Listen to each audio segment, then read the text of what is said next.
Music. There is one creation in the world that is said by many to be the most haunted object of all time, a doll with the supernatural ability to haunt households, curse families, and destroy lives. A doll with such a malevolent power that thousands of people find themselves having to apologize for doubting it. A doll that is said to be so haunted, their delving into his story puts us all at risk of incurring his wrath. It is said by some that even seeing an image of that doll's eyes can be enough to curse those who find themselves curious about it. This is the terrifying true story of the most famous haunted doll in the world. The origins of this strange toy and the haunting legacy is left. This is the story of Robert the Doll. Where Robert originally came from is, as is the case with many of these tales, a story of conflicting origins.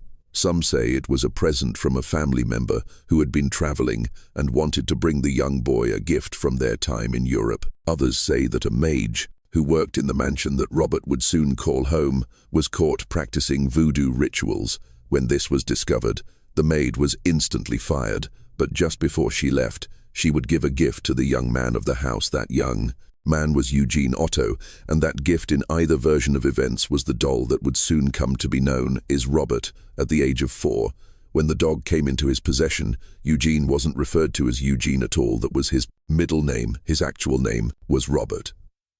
It would appear that according to experts, the doll is one-off, potentially created for a window display in Germany. The doll stands at 4 feet tall and famously wears a white and blue sailor outfit with a toy dog next to him. Some have suggested that the scarily lifelike hair on the doll's head may in fact be human hair. When given to the youngest of the Otto siblings, the doll would have basically been life-sized, a new child for the family Robert loved, his new toy, and the pair almost instantly became inseparable. This attachment quickly took a strange turn. However, a few weeks after receiving an adult, Robert said that the doll also wanted to be called Robert, but that name couldn't be shared between the two of them. Instead, the boy wanted to now be referred to as Eugene, while the doll would take his actual Christian name, a change that he stuck to for the remainder of his life. Now known as Eugene, the young boy made sure that Robert the doll was treated as part of the family. The boy began sharing his clothes with Robert. In fact, the sailor outfit that Robert still wears today is thought to have belonged to Eugene Otto. Robert would even have his own seat at the family dinner table. Wherever Eugene went, Robert would be there.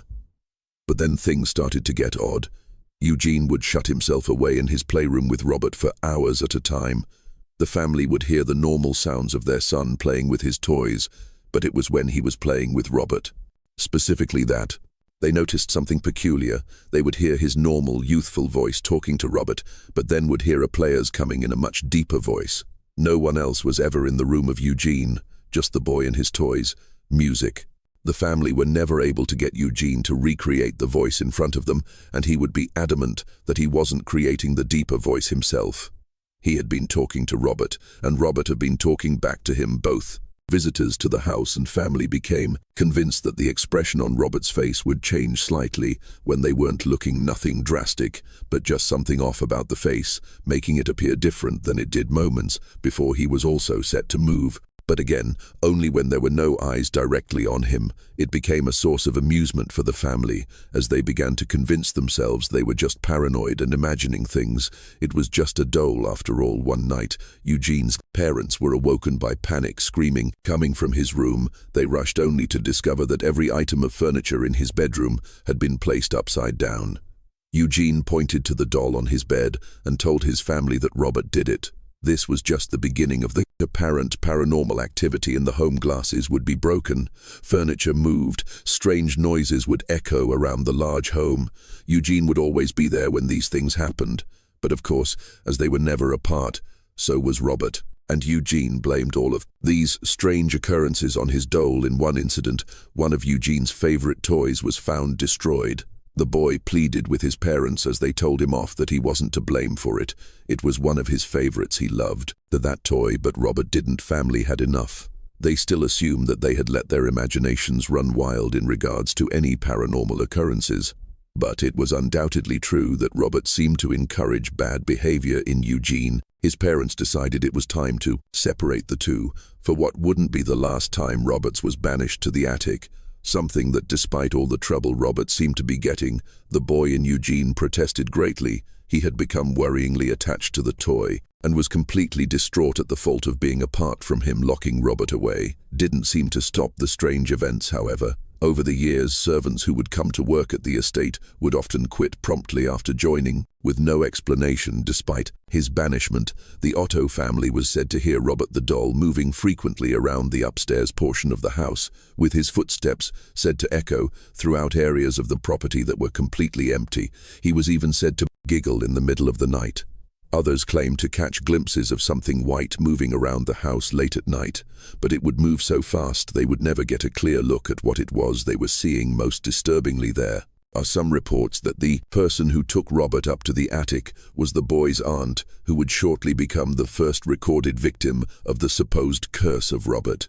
The legend goes that just one night after separating the boy from his best friend, she was found dead in her bed, and that feels like where the story should end. Eugene grew up and Robert stayed locked away in the family's attic. Strange noises would often be heard throughout the house over the years, but nothing that felt too unexplainable. As an adult, Eugene moved away to Paris to pursue his passion of becoming a painter. He would only return to his family home after the death of his mother. His older siblings signed over the estate to Eugene in his new wife, Annette, and the pair would return to live in the large mansion in Key West, Florida. Now he was home, however, and strangely, after so many years had passed, one of Eugene's first actions was to head to the attic and find his beloved childhood companion. The bond had not been broken. After all these years, the pair immediately picked up where they had left off and became inseparable once again. Eugene started having furniture commissioned for Robert, who would bring the doll everywhere with him and would refer to him as though he were a real person. Eugene's wife, Annette, claimed to have never seen Robert do anything strange directly, that she was not keen on the doll. He gave her weird vibes and clearly had a strong effect on her husband whenever Robert was near. Even as an adult, when Eugene would do anything that could be considered abusive or cruel to Annette, he would place the blame on Robert, an understandable attempt to deflection when he was a child. Maybe, but that fact appears much more sinister as an adult. Eventually, Annette was sick of Robert and asked Eugene to put him away somewhere. Eugene reluctantly took Robert to his childhood bedroom and placed him in the window so he could look out onto the street, a fact that clearly affected the locals, as children reportedly started taking different routes to school to avoid walking past the Otto house and come under the glare of Robert. It has been suggested that the room Robert was kept in was requested by the doll himself so he could have a view. Eugene spends a good chunk of the next 40 years of his life in that room, painting and talking to Robert. In 1974, Eugene passed away, and the first thing his widow, Annette, did was put Robert back in the attic.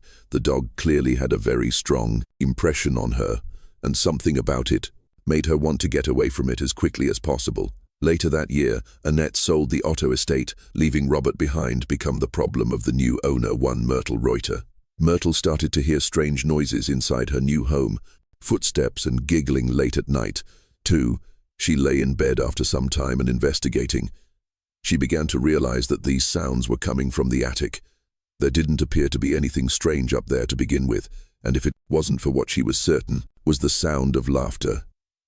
She may have just shook the incident up to rats, but then she found an old dusty trunk that had seemingly been left there by the previous owner.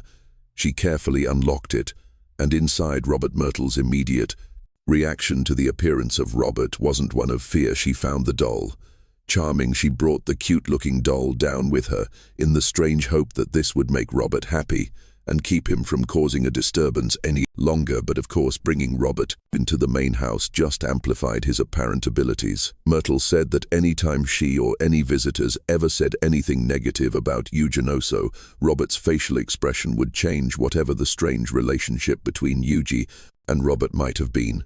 It appears that love for one another went both ways, and that Robert clearly still thought fondly of his previous owner, would find Robert in different positions or places around the house. Despite these strange occurrences, Myrtle seemingly was not scared of Robert. In fact, much like he had with the Ossos, Robert became a permanent fixture of her home, keeping him around for 20 years.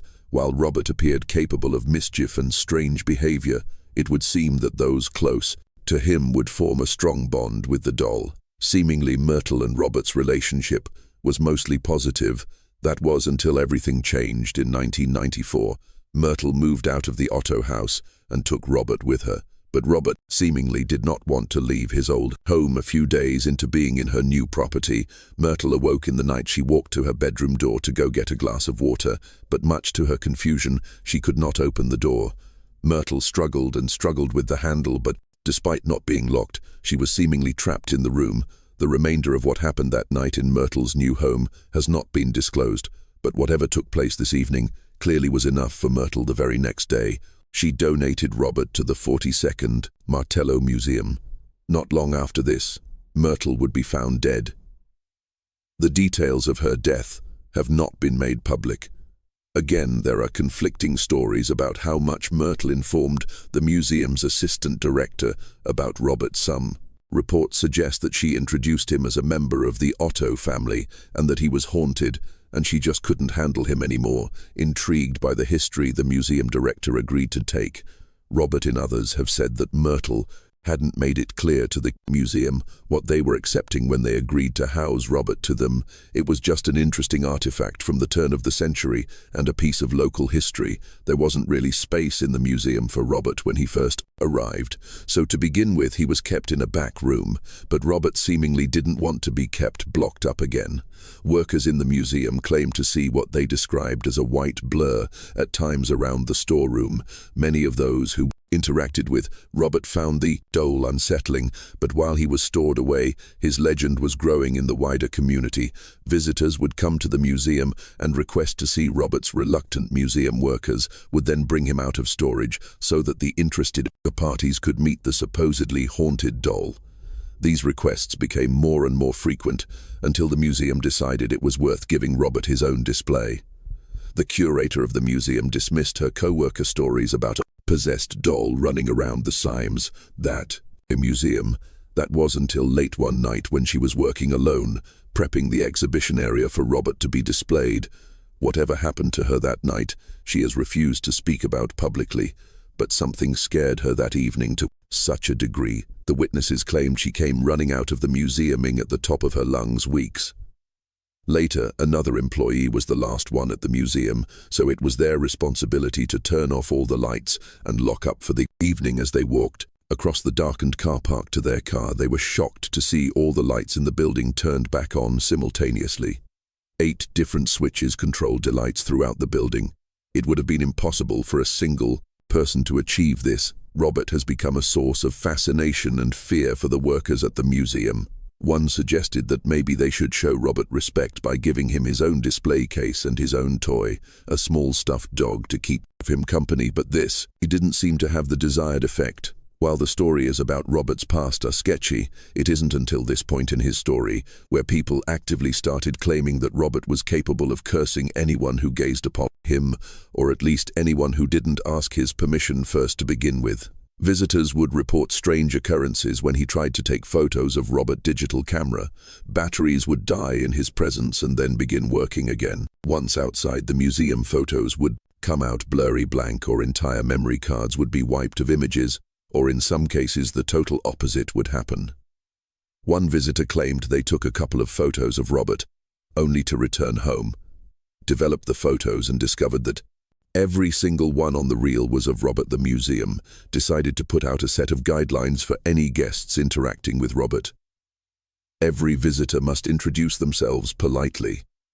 If they want a photo, is important to ask permission first, and then thank Robert for his time before departing. Interestingly, as Robert's legend has grown, these acts of respect seem to have also grown outwards from just Robert's actual exhibition. Just head to any article or YouTube video on the topic, and you will see countless people thanking Robert, or more often apologizing for having looked at images of him without his permission. Ignoring these rules, either in person or even while just looking at images of Robert, can cause him to take great offense, and there have been some traumatic events that have been blamed on the rapper. Robert's exhibits is now surrounded by letters from those who have disrespected him and lived to regret it. This began in the 92nd and still continues to this day. Thousands have been sent to Robert throughout the years. From all across the globe, the letters are all begging the dull to forgive them for any past discretion that may have offended Robert, many due to people not believing the true extent of Robert's powers, making jokes in his presence, and then heading home to find out they had in fact welcomed in the curse of Robert to their home, some mild inconveniences that the writer has attributed to Robert's displeasure. Others have seen their entire lives falling apart in the aftermath of their experience with Robert. Robert even receives gifts as a way of payment for showing him disrespect in the past. One of the stranger but more well-known people who have had a disastrous encounter with Robert is Black Sabbath frontman Ozzy Osbourne, who blamed the doll for his disastrous year he had after coming into contact with it, suffering pneumonia, undergoing surgery, and being diagnosed with Parkinson's. While we have heard some reports of people meeting unexpected fates after dealing with Robert in the years before his arrival at the museum, it appears to have ramped up significantly since he arrived there. Could this be due to the museum playing into his legend and more people becoming aware of Robert? Or maybe Robert isn't too keen on his new home. His behavior seems to have turned particularly sour since leaving Yotto House. Maybe he longs to be back there, back where he spent many happy years with Eugene. Interestingly, despite his removal from the home nearly 2 decades ago, paranormal activity is still regularly reported in the old Otto home, with strange sounds, moving items, and even reports of an apparition of a woman being experienced. Regular ghost tours still take place at the house, which is often referred to as the artist's house due to Eugene's later career as a painter. While there have been many strange reports during investigations over the years, this one is one of the more interesting ones in my opinion, a séance that took place in the home in 1997. So a psychic suggests that the spirit of Roberts was still very much active in the home, even if the doll itself might not be here. The investigation for most of the evening hadn't thrown up much in the way of evidence. That was until the group decided to head up into the attic, where Robert was kept for so many years, and reported hitting a wall, some kind of invisible force for stopping them from entering the attic. Not the first time we have seen such an occurrence in this story, with a similar thing happening to Myrtle in her bedroom. When they finally did manage to push through the hatch, they witnessed orbs of light shooting around the attic and leaving the building from all different directions. One of the psychics who was downstairs while this was happening claim they experienced the spirit of Robert walking through them, suggesting that Robert somehow has the ability to return to the Otto home when he so chooses. Although based on other reports, he may not be the only spirit that resides there. Many have researched the history of the Otto family to try and figure out who or what may have latched itself onto Robert the doll. But despite claims of voodoo rituals, jilted lovers, and illegitimate children, no concrete theories have ever come forward. So to this day, Robert remains in his case at the museum, terrifying and fascinating visitors in equal measure, and seemingly impacting the lives of the thousands of people who decide to test themselves against his curse. Now that you've heard the story of Robert the doll, it's very possible from his home in Florida, his eyes are trained on you in some way. Many people have heard this story over the years, but every now and then he seems to single out someone who takes an interest in him. If this ends up being you, I am very, very sorry. Just to be safe, it might be worth asking Robert for forgiveness, as so many others have done. That's all for this entry into the tape library. As always, if you've enjoyed this episode, then please do give it a like and subscribe. Music.